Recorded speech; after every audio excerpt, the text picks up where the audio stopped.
The old rotary phone sat perched on the nightstand, a relic of a bygone era in a room steeped in shadows. Tom settled into his armchair, a book lying forgotten in his lap. The silence of the evening pressed in around him. He glanced at the phone. Its black, bakelite shell gleamed faintly in the dim light. Tom preferred the quiet. His life was simple, predictable. He found comfort in routine, in the familiar rhythm of his days. But tonight, the silence felt different. It's nothing, just my imagination.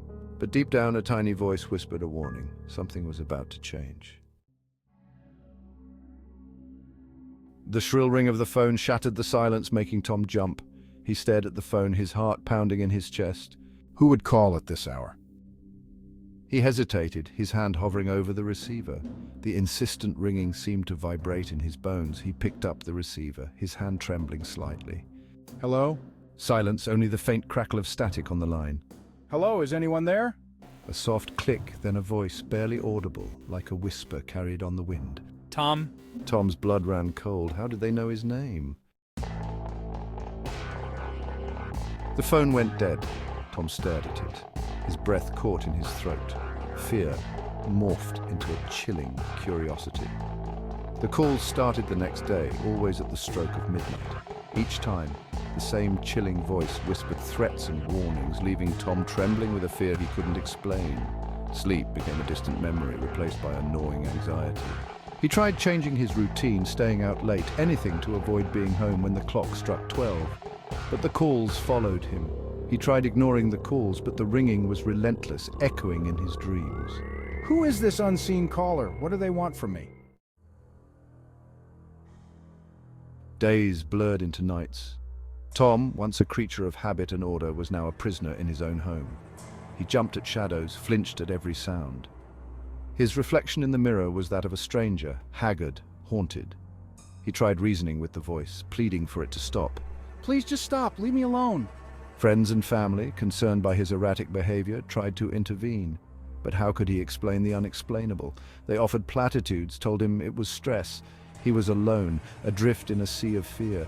The phone, once a mundane object, was now a symbol of his torment. Desperate for answers, Tom sought help from the paranormal. I have to find a way out of this somehow. Sarah, I don't know how much more of this I can take. These calls, they're driving me insane. Every night it's the same thing. The phone rings and there's no one there, just silence or sometimes a faint whisper that I can't quite make out.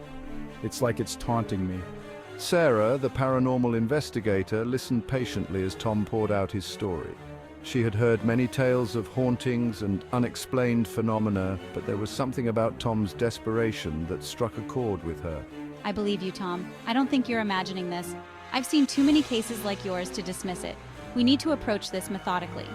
She was a woman of quiet intensity, her gaze sharp and perceptive. Her years of experience had honed her instincts, and she could sense when something was genuinely amiss. She didn't dismiss his story as the ravings of a madman. Instead, she took his concerns seriously, understanding the toll it was taking on his mental health. We'll get to the bottom of this, I promise. But you need to trust me and follow my instructions carefully. Her methods were unconventional, a blend of technology and intuition. She believed that the combination of both could uncover truths that were otherwise hidden. She set up electromagnetic field detectors, their eerie green glow casting long shadows. These devices were sensitive to disturbances that the human eye couldn't see. She placed audio recorders around the phone, their tiny red eyes blinking. These would capture any sounds or voices that might be missed during the calls. Days turned into weeks, but the calls continued, escalating with each passing day.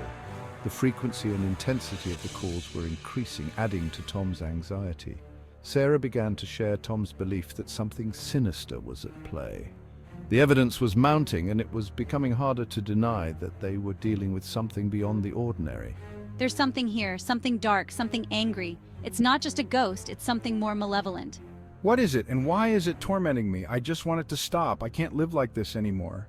Tom, his nerves frayed, could only nod, his gaze fixed on the phone. The device that had once been a simple tool of communication had now become a source of dread and fear. Sarah, her brow furrowed in concentration, reviewed the recordings of the calls. Each word, each pause seemed to carry a hidden meaning, a secret waiting to be uncovered. It's following a script, a sequence of phrases almost like a ritual. Every line, every symbol meticulously planned and executed. The voice, it's not random, it's deliberate, calculated, as if someone or something is orchestrating it from the shadows. Tom, his heart pounding in his chest, hung on her every word. The fear was palpable, a living entity that seemed to wrap around him. A ritual, what did it mean? The thought gnawed at him, refusing to let go. Was he caught in some kind of supernatural game? The shadows seemed to whisper secrets, taunting him with their presence. And they seem to be directed at you, Tom. Every word, every action aimed with precision. They're instructions, commands, a sinister guidebook leading him down a dark path. The phrases, they're not just threats, they're a blueprint, a map to something far more terrifying. Fear coiled in Tom's stomach, cold and suffocating. It was a relentless grip, tightening with every passing second. Why are they doing this to me? The question echoed in his mind, unanswered and haunting. What do they want? The uncertainty was maddening, a constant torment. I don't know, Tom, but I have a bad feeling we're about to find out. The air was thick with tension, the unknown looming over them. Tom felt a surge of panic, a desperate need to escape the unseen force. His instincts screamed at him to run, to hide. I need to know the truth. The need for answers burned within him, a flame that refused to be extinguished. The phone rang. He stared at it, his breath caught in his throat, a strange sense of anticipation warring with his fear. This was it, the culmination of weeks of terror. Sarah, her gaze unwavering, met his eyes. A silent understanding passed between them. He reached for the phone, his hand trembling. He lifted the receiver, the familiar weight of it strangely comforting. Hello? Silence, then a voice closer now, clearer. Tom? The voice, no longer a whisper, but a low, guttural growl, seemed to emanate from everywhere. You have done well, Tom. You have followed the script, obeyed my commands. Tom's mind reeled. Commands? What commands? Had he been acting of his own free will? What do you want from me? Now it is time for the final act. The moment you have been dreading yet anticipating is finally here. Tom's eyes flew open, his heart pounding like a drum in his chest. The room was dark, but the fear was palpable. He wanted to scream, to hurl the phone away, but he found himself rooted to the spot. His fingers trembled as they clutched the device, unable to let go. Listen closely, Tom, for my words are the key to your destiny. Every syllable I utter will shape your future. Tom listened, his blood turning to ice as the voice spoke of dark and terrible things. Each word was a dagger piercing his soul. The final step is to become one with the darkness, to let it consume you, body and soul. Only then will you find true power. Tom felt a coldness seep into his bones, a darkness spreading through his veins. It was as if the very essence of night was taking over him. He tried to resist, but it was no use. The darkness was too strong, too overwhelming. Do you understand, Tom? This is your fate, your destiny. Tom opened his mouth to answer, but the words that emerged were not his own. They were foreign, alien, yet they felt right. Yes, I understand. The words came out in a whisper, barely audible, but they carried the weight of acceptance. He was caught in a web of his own making, a web spun from fear, uncertainty, and the dark promises of a voice from beyond. Sarah watched in horror as Tom spoke, his voice transformed, his eyes glazed over.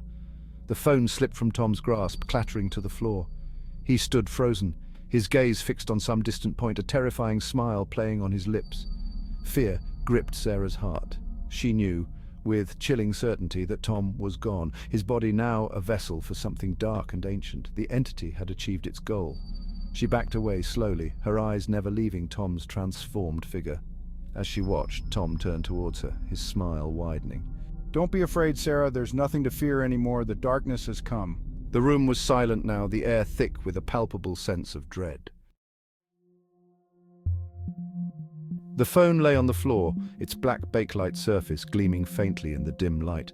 It was just a phone, yet it seemed to pulsate with a dark energy. The room was silent now, the air thick with a palpable sense of dread. But it was not the silence of peace. It was the silence of anticipation, of something dark and malevolent lying in wait. The terror that had invaded Tom's home had not vanished with his transformation. It lingered, a constant reminder that some things are best left undisturbed. This tale of terror serves as a chilling reminder that there are forces at play in the universe that we do not understand. It is a cautionary tale, a warning to be wary of the unknown. But the story doesn't end there. For those brave enough to confront the darkness, there is another tale to be told. A tale of a room hidden in plain sight, a room that exists just beyond the realm of our perception. This room is said to hold the key to unlocking the mysteries of the universe, but it is also a place of great danger where the lines between reality and madness blur. If you dare to venture further, seek out the story of the invisible room. But be warned, once you step inside, there may be no turning back. The darkness beckons, and the choice, as always, is yours.